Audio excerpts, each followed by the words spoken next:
자연세계하고 초자연적인 세계하고 연결이 돼 있대. 밥전서도 그래요. 그죠?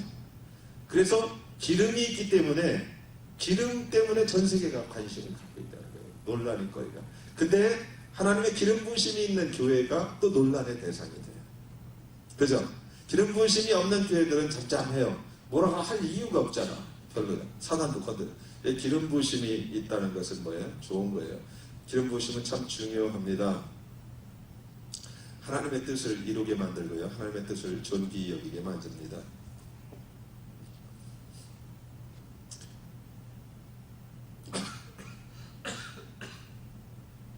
예언 사역처럼 축복과 재난 가능성을 모두 가지고 있는 사역은 사실 없을 것입니다. 사도적인 사역보다 예언 사역이 더 힘들어요.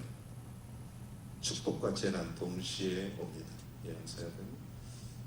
그렇지만 어떤 문제도 원치 않는 자들은 축복도 받을 수 없어요. 그죠?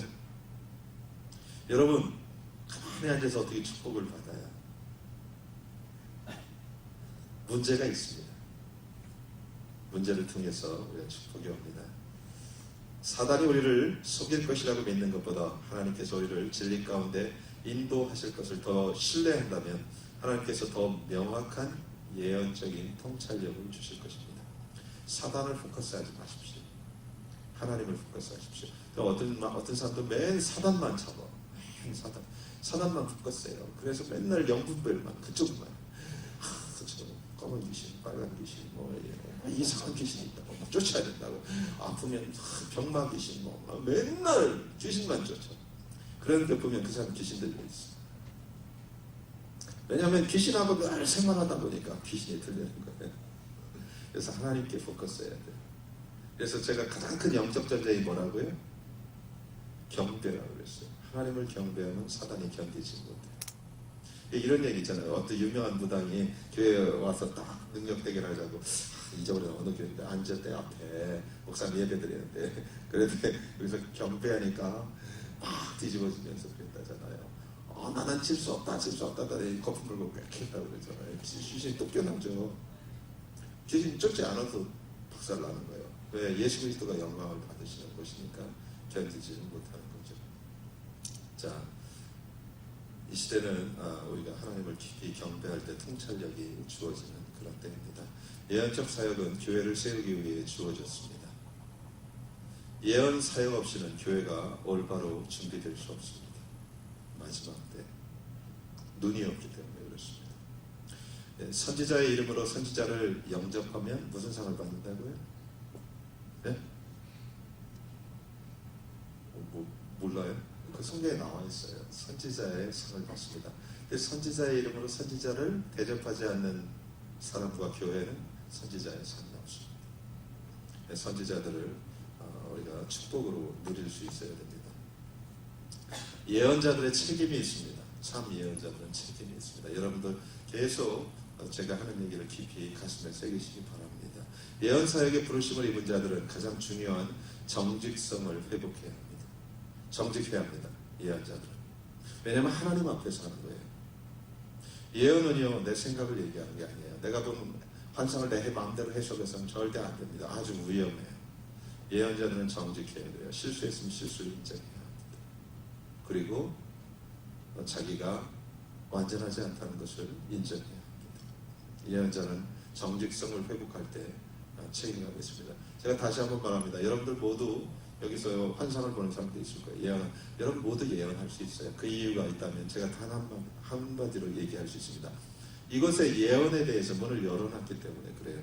마치 제가 늘 얘기하지만 바람이 부는 곳에서 같이 서 있으면 바람의 영향력을 받습니다. 그래서 이것이 예언을 열어놨고 이 선지자 학교이기 때문에 여기에 들어오는 사람 모두 환상을 보고 예언을 하게 될 것입니다. 왜? 그것이 그 영향력 안에 있기 때문에 그래요. 그래서 사울도 뭐예요? 예언자 중에 있다. 예언을 했습니다. 예언자 무리 안에 들어갔을 때 여러분도 다 예언할 수 있습니다. 예언할 수 있기 때문에 이것이 너무 중요합니다. 예언자는 정직성을 회복해야 합니다. 이 선지자라는 말은 원어에 보면 하나님의 말씀을 대언하는 사람들입니다. 대언이 뭐예요? 자기 마음대로 얘기하는 거예요. 그죠? 하나님께 듣고 내 마음대로 얘기하는 거예요. 그죠? 그게 아니라 그대로 얘기하는 거예요. 그리고 하나님과 직접적인 교제를 나누고 하나님의 계시를 해석하고 하나님의 계획을 설명하는 데 이것이 예언자들이 하는 일입니다. 우리는 우리의 호칭이나 명성이 아니라 우리가 하는 말에 의해서 판단을 받게 될 것입니다. 여러분 잊지 마십시오.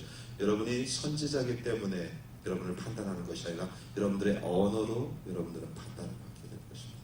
그래서 절대 막말해서는 안 됩니다. 절대 정죄하는 말을 해서는 안 됩니다. 여러분 아주 위험합니다. 여러분이 하나님이 아니에요. 잊지 마십시오.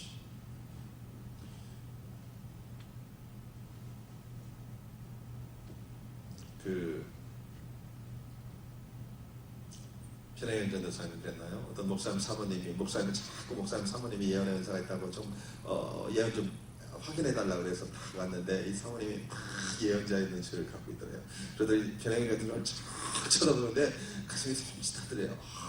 깊은 영적 통찰력으로 쫙 쳐다보는 거죠. 그러더니 여호가 말하노라 딱 하는데 스톱 그만합시다.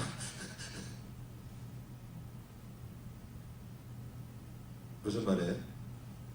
지금 이 사람이 완전히 뭔가 잘못 가고 있는 사람이지. 겸손함도 없고 반말 막 하고 이러면 안 된다는 거예요. 최고의 책임감과 정직함으로 감당해야 합니다. 우리의 사역이 인정받기 시작하고 교회에 미치는 영향력이 클수록 우리는 더 많은 열매를 맺게 될 것입니다. 하지만 우리가 실패할 때는 우리는 더 큰 해를 주게 될 것입니다. 영향력이 없는 사람이 실패하면 별 해가 없어요. 영향력이 있는 사람이 실패를 하면 큰 해를 입힙니다. 그래서 성숙해야 되고 겸손해야 합니다. 그리고 또 하나 정직해야 돼요. 내가 실수한 것을 인정해야 합니다. 이건 아주 중요해요. 특별히 예언자들은 이것이 중요해요. 왜? 예언자는 전부 말로 하는 거기 때문에 아주 중요합니다. 사람에게 나타나려고 조급하게 영향을 주려고 하면 비극적인 결과가 꼭 나타나게 될 것입니다. 여러분이 잊지 마시기 바랍니다. 영적인 권위를 진정으로 정말 이해하는 사람이라면 자기를 자꾸 낮추려고 합니다. 왜요? 그것이 자기를 보호하는 방법이에요. 근데 영적인 권위를 잘 모르고 은사만을 생각하는 사람 자꾸 높아질 되게 맞습니다. 자기가 보호받지 못합니다. 주님의 이름으로 말하는 것이기 때문에 충분히 준비되어져야 합니다. 예언자는 시간이 필요합니다. 하루아침에 만들어지지 않습니다. 한 사람의 사역자는 쉽게 은사가 터지면 해가 더 큽니다. 잊지 마십시오. 은사로 사역하는 게 아닙니다. 지혜로운 자는 지혜나 영향력이 아니라 하나님을 구합니다. 그리고 은사를 구합니다. 이것이 지혜로운 삶입니다. 자, 이렇게 한번 해보세요. 힘들죠? 제가 1시간을 이제 넘게 강의를 하니까 힘들지.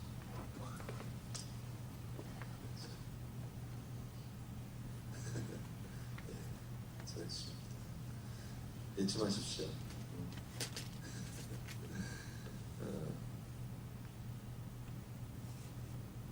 우리가 육으로 쌓은 모든 것들은 육으로 지켜야 합니다.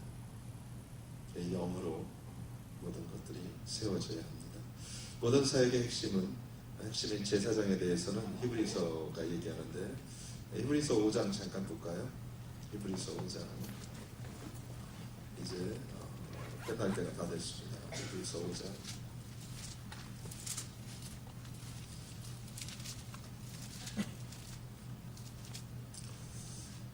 또 이상하게 성경책에서 히브리서를 빼놓고 왔네요. 안 나오지. 그죠? 여러분도 그래요? 집에 아까 보고 빼놓고 왔어요. 5장 4절과 5절 우리 같이 읽을까요? 시작. 전기는 아무나 스스로 취하지 못하고 오직 아름과 같이 하나님의 부르심을 입은 자라야 할 것이니라. 또한 이와 같이 그리스도께서 대대장 되심도 스스로